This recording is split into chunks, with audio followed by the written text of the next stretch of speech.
Hello everyone, welcome to the channel. In this video I'm going to tell you that how can you hide your following list on your Instagram.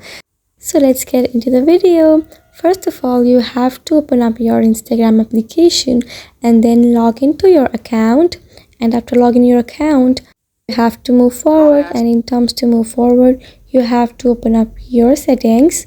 Go straight to your settings and privacy, and after opening your settings and privacy you just have to scroll down a little bit, and after scrolling down you'll find the option of privacy. After tapping on it, it will show you this page, and in this page you just have to click on private account.